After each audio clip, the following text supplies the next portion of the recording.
Hey everybody, welcome back to another episode of a Gardener's Journey Homestead. I am Barbara. I'm so glad that you're here.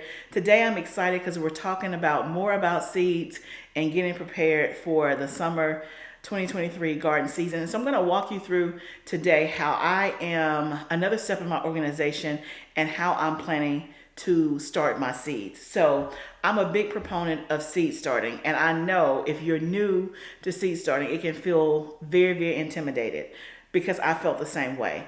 And the first year that I tried to start seeds, it was an epic fail.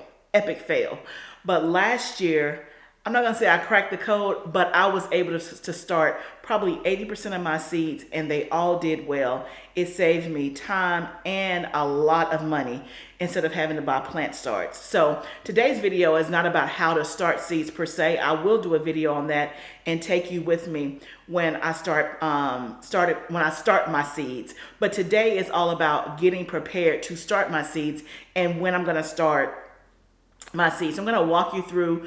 This is a new approach that I'm using for this year. Last year, I started my seeds all at the same time. So I kind of looked out about 8 weeks before my last frost date. And then I started all of my seeds pretty much within days of each other. Everything, no matter what it was. And this time I'm taking a more methodical approach and doing it based on when they should be started. Not that what I did was wrong, but it was a lot to do at one time, a whole lot, and it had I had to have a lot of space to make it all work, right? And so this year, I want to walk you through what I'm doing different this year because this is what I'm doing. And so I figure as I'm doing it, I'll just take you along with me so you can see, right? So let's first talk about when to start seeds. And so the first thing that you need to do if you are brand new to starting seeds is that you want to know when is your last frost date in your area, right? So I'm in zone 7A, I'm in Tennessee. My last estimated frost date is April the 20th for this year, right? How did I find that? All you have to do is go to Google or to go to the Farmer's Almanac. But you can literally go to Google, you can ask Siri, you can ask Alexa, and just say, when is my last frost date for zip code, and put in your zip code. Or when is my last frost date for Nashville, Tennessee, right? So whatever your city and state is, or the closest big city, or your zip code, just ask Google, just ask Alexa, and they will tell you when your estimated last frost date is. Now, keyword is estimated, right? So they're just looking at averages over the last so many years, and they're estimating that this is the last day that you should get frost, right? So it's not an exact science, but it is a guideline. I think last year, my last estimated frost date was April the 17th. And if I'm not mistaken, I want to say that we had a frost like maybe a couple of days after that. But again, you'll look and see as you get closer to that date, you can also look at the 10-day forecast and just see, is there any frost, in your area? A lot of people, again, like for me, I think I put out my stuff like maybe the first part of May. So I waited a couple of weeks after that frost date to put my stuff outside. Obviously in the tunnel, it was just fine, right? And so that's the first thing, is to know when is your estimated last frost date. Then when it comes to starting seeds, you're just gonna count backwards, right? So if you look on the back of a seed packet, generally, and we'll look at some, it'll generally tell you if you're starting the seed indoors to start it 6 to 8 weeks before your last frost date, right? So if your last frost date is whatever date, you're just gonna count backwards, right? For me, it's April the 20th. So if something is recommended that I start at 6 to 8 weeks before, if I say, you know what, I'll go in the middle, I'll start at 7 weeks before, I'm literally just gonna pull out a calendar, go to April the 20th and count 7 weeks backward. Whatever that date is, that's when I'm gonna start that seed. That's pretty much how it works, right? Now, you can do all that counting back and all that. What I decided to do this year, I have an Excel spreadsheet that has a whole bunch of crops on it.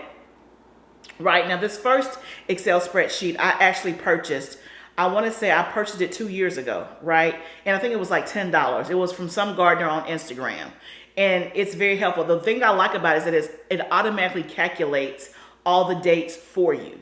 So you put in your last frost date in one column, so April the 20th, and then at the top, and I would show you on my laptop, but I'm sorry, I may have a printout of it. Let me see if I got a printout. My husband is doing something with my laptop, so I couldn't bring my laptop out here to show you, and this was the time that I had to do the video. Do I have it? Oh, yeah, I have it. Awesome. Let me show you what it looks like. This is a printout of the Excel sheet. Looks real busy, I know. So there is a tab for when to start your seeds. So you can see across the top are these dates. You can see where the arrow is. It's probably hard to read because it is tiny. I put in April the 20th. Once I put in this April the 20th date, every other date populated that you see on here, right? And so it calculated, okay, if you want to be 12 weeks out, that's January the 26th, based on your last frost date. So you can go on a calendar and you can count it back yourself if you don't have a tool like this. Again, I bought this like a couple of years ago from somebody on Instagram that's a gardener. I'll try to tag her. I'll put it up at the top. It's Rish Gala. But she's a gardener on Instagram. When I first got into gardening, I don't know, I saw her founder. I didn't even know what a seed starting calculator was. I think it was 10 bucks. I bought it. It comes in real handy. So I started with this, right? Then you can see over here on the green, these are the actual crops that I grow. So she gives you a list of every crop, every herb, just about, and a whole lot of flowers, right? You can see there's a section for flowers down here at the bottom. What I did was, because I don't grow everything that's on this sheet, I highlighted in green the stuff that I grow, right? I highlighted in green the stuff that I grow. So this was my starting point. But again, if you don't have this electronically, no problem. Just go to the calendar, look at your last frost date, and count backwards, right? But then what I did was I made me an Excel spreadsheet. And I took all the crops that I grow, because I wanted to have it just on the crops that I grow, right? And you can see I put like 12 weeks out, and I put the date that I'm going to seed it. And then I put a column here for succession sowing. Okay, so let me see if you can take a look at that. So you can see the crop. You can see the number of weeks out. So for example, 12 weeks out from my start date is going to be next week. So I'm going to start seeds next week for the spring, summer season, right? So you can see here 12 weeks out. I think it's actually like January the 26th. But for me, I'm going to put myself on a schedule. I'm going to do all of my starting seeds on Sundays. I'm going to do my transplanting on Mondays. There's nothing magical. There's nothing supernatural about Sundays and Mondays. That's just when I can do it. That's when I know that I have the most free time. So on Sundays are usually all day work in the garden, especially in the summertime. Now it's not like that because there's not, a ton to do. But Sundays are like a free day. So I know that I can do that. And then on Mondays is CEO day in my business. So I have a lot more time and flexibility. I don't do meetings for my business on Mondays. It's kind of a day for me to kind of ease into my week and to strategize on what needs to happen. So I figure I can dedicate Mondays to transplanting or anything that I'm going to direct sow. But I'm going to start my seeds on Sunday. And so all I did was I filled in all the Sunday dates that correspond, right? So for example, these are the seeds I'm going to start on next Sunday. So collards, which I've already started some, but I'm going to start some more. Leeks. Again, I ordered leeks, so I'm not starting leeks. But if I did have seeds, I would start them. Well, I do have seeds. If I was going to start leek seeds, I would start them then. Spinach, eucalyptus, parsley, rosemary, and thyme. So those are all the things. When you look at the seed package or when you look at the recommended times to start them, it says 12 weeks before your frost date, right? So 12 weeks before my frost date is January the 26th. But because that's like a Thursday and I'm not going to do it on a Thursday, I put January the 29th because I'm going to do it on a Sunday. I hope that makes sense so far. If you have questions, put them down below, right? And so forth and so on. So it goes all the way to 2 weeks before the frost date. So you can see at 2 weeks before the frost date, that's when I'm gonna start my watermelon seeds, right? So I wouldn't start my watermelon seeds at 12 weeks before. Why? That's a great question. I'm anticipating somebody's gonna ask that. So the reason why is because of how fast a seed can grow and when it can go in the ground, right?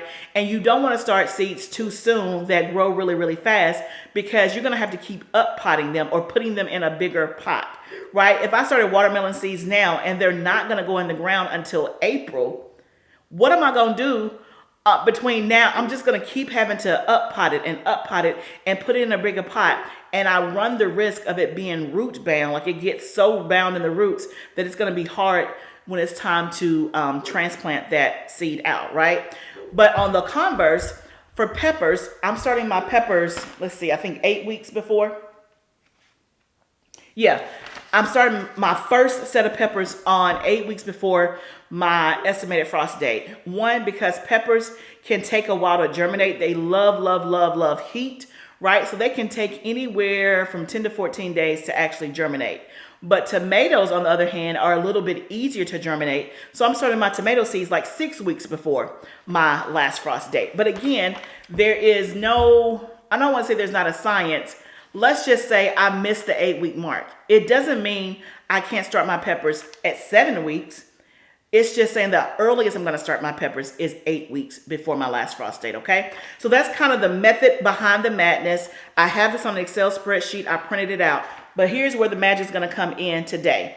I am actually, so I've told you I'm not starting everything at one time. So every Sunday, I will be starting seeds according to what's on this paper, right? So I've gone through the seed starting spreadsheet, the first one that I showed you. I've looked at packets to make sure that it all kind of jives and it's accurate, right? Then I went here and said, this is when I'm going to actually start my seeds. Now, I'll be honest, it took a little bit of time just to transfer things from one spreadsheet to the next and set it up. But once I have this, like next year, I already know I'm going to start these herbs, these vegetables 12 weeks before. So all I got to do is go in and change the date, right? That's all I have to do. The other thing that's on this spreadsheet that I haven't filled out, that again, I'll try to take you along with me as I'm doing it, is figuring out how many I'm going to start. You can see there's a column here for how many I'm going to start. Also, medium. That means, what am I starting the seed in? Am I starting it in a 2.5-inch pot? Am I starting it in soil blocks? Am I starting it in a peat pot? So that, once I get all this filled out, when it's time for me to start my seeds, I already know, okay, on January the 29th, I am starting collards, leeks, spinach, eucalyptus, parsley, rosemary, and thyme. And if I've already decided how many to start, then I've taken the guesswork out of it, right? Or let's just say something happens and I'm not able to do it and I want my husband to do it. He could come to this spreadsheet and see, oh, this is what's supposed to be started and this is how many, and oh, she wants it in a 2.5 pot, or oh no, this is going to go in soil blocks, right? It makes it so easy and it's going to take the guesswork out of it. This may be too much for some of you. If it is, no worries. Keep doing what you're doing. But for those that want to be organized and you like just efficiency and systems, I'm speaking your language, right? Take what you can get from it, throw out what doesn't work for you, right? You do not have to do it this way. This is just how I'm doing it this season, and I wanted to share it along with you because for me, my life is busy and I need to be as organized and efficient as possible, okay? So let me show you where the magic is gonna come in on the next step. My rubber bands. So the first thing I'm gonna do is I'm gonna get a Post-it note for January 29th, right? Then I'm gonna go find all of these seeds that I'm starting on January the 29th, and we're gonna put a Post-it note on them, and then we're gonna rubber band them, and that's gonna be our January 29th stack. That's essentially what I'm doing, and I will do that for every week that I am planting. So I'm gonna time lapse most of this and let you see me doing it, and then we'll come back and chat.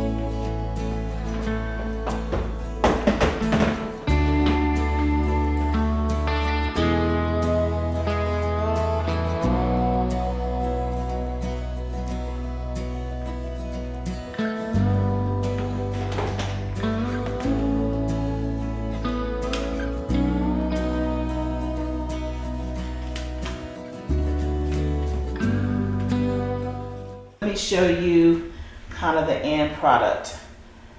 I ended up keeping most of them in cases because I have a lot of seeds.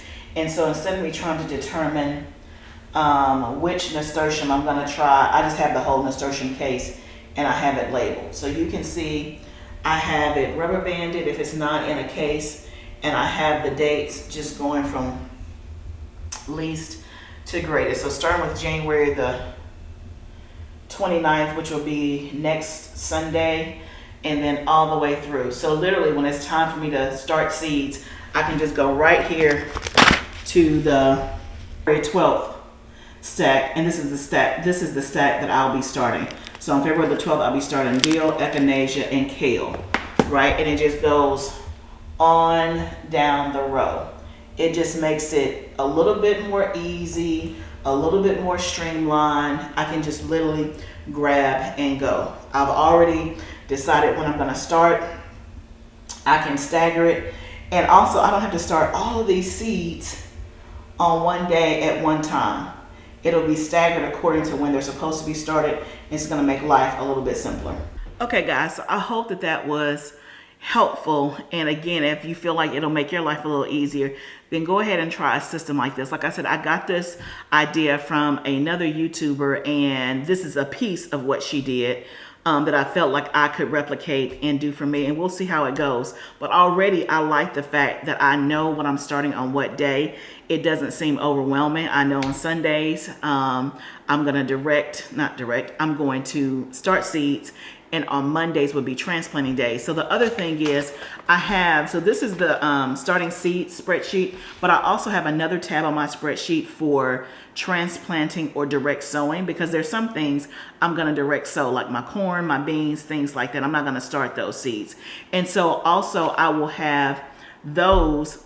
I'm not going to do that part today, but I will have those labeled with the post-it note so I know when they're supposed to be direct seeded, right? And so on my spreadsheet, I have a tab for that. I know when I need to transplant these out, so that'll be the Monday stuff, or when I need to direct seed, that'll also be the Monday stuff.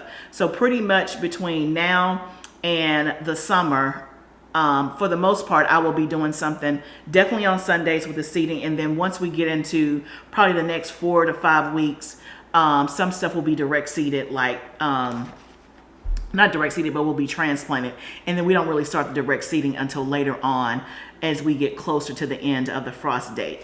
But there's no guessing, there's no estimating, there's no, like, once you do this part and you lay it out, literally I can just come, grab this stack, take it to my seed starting station, wherever I'm going to start seeds, and I know these are the ones that I'm starting. And also by the time I get there, I will have decided how many of each one I'm going to start and what medium it's going to be in. Am I going to use a P200 tray? Am I going to use 2.5-inch pots? Am I going to do soil blocking, right? So that's the part that I haven't done yet. And I'm breaking this up in smaller bite-sized pieces, not just necessarily for video sake, but because for life's sake, right? I don't have a whole day to devote at one time to go through this process. I have spurts of time, that I can devote an hour here and an hour there. So that's how I'm doing it. But the beauty of it is that once I have this built, then next year it's going to be so much simpler. Next year won't take me nearly as long, because I'll just follow the same pattern that I did this year. And also I'll be able to take notes along the way. So for example, if I direct seed corn on, 2 weeks before, and I find out, what, that wasn't a good idea, because of course it's going outside and it's not going in the tunnel. Maybe I should do it 1 week before, or what, maybe I should wait 2 weeks after. I can take notes and then adjust my spreadsheet accordingly. So I would definitely, if you have not started your own seeds, I would definitely encourage you to do that, right? Go look at some of my other videos that I've talked about how to get prepared for the season, what to think about before you order your seeds, what to think about as the summer season is approaching, what things that you need to buy, what do you need to get and have on hand. But I would definitely encourage you, if you have never started seeds, make this the year. If you have never started seeds, make this the year that you try to start seeds. I'm going to walk you through it as I do it. And I'll do a video on starting seeds, and I'll show you what I did last year that was successful. But I get it. The first year, I didn't do so hot, but now I've kind of learned a method that has been working for me. So I'm happy to share that with you. But when you save your seed, it's an accomplishment just to grow food. But when you start it from seed and then you grow it and then you harvest it, that's on a whole nother level. That's on a whole nother level. Plus, it's going to be a lot cheaper for you to start your seeds and give you more time to play with. For example, if you start your seeds and let's say it doesn't quite work out, or they get leggy or whatever, you can always just start another seed. And your cost investment for the pack of seeds is going to be much less than if you bought a started plant. So I can't encourage you enough to definitely start seeds. Get whatever, if you don't use this method, whatever you do, get organized, right? Know when your last frost date is. Know when things are supposed to be started indoors. Don't start everything at the same time like I did last year. Get you a system that works. I hope this has been helpful for you guys. Thank you guys so much for joining me today. I hope that whenever you see this, you're having an amazing day. If you like what you're seeing, please share it with a neighbor, a friend. Subscribe to my channel if you're not already subscribed.